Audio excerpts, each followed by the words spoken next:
I come from a country and I live in a country that is obsessed about the weather. Rock on. So it's a good framework from which to ask questions. If you ask the wrong ones... Luke, what is the temperature in degrees Celsius today? You baffle people. Or...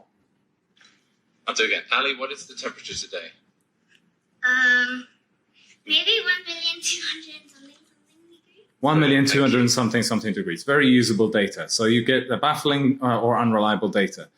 Incidentally, when I typed in unreliable data into Canva, this image shows up. The Japanese text means unreliable, but the image, wow, that's some therapy right there. So we need to establish clearer parameters. In this case, hot and cold. Simple.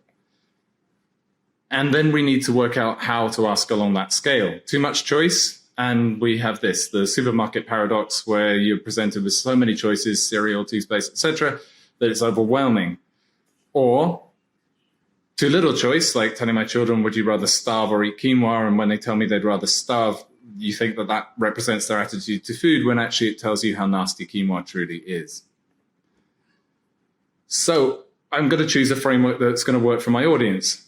Aston Martin, cool. Red car, hot. Let's see how that goes. Is Aston Martin very cold? Yeah. Red car, very hot. What is today's weather? Very hot.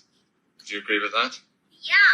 So a bit better. We're getting somewhere. But you may be thinking, well, what about sort of trends along that continuum?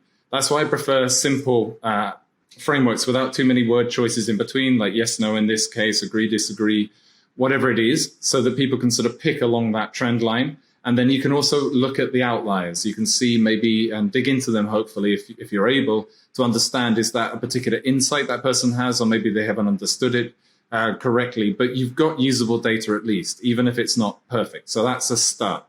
And I'm talking here about asking questions at scale. Of course, if you're in front of the person, you can dig a bit deeper. So at scale, remotely, this framework would hopefully work.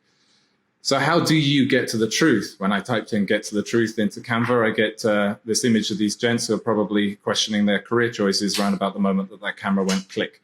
But tell me below.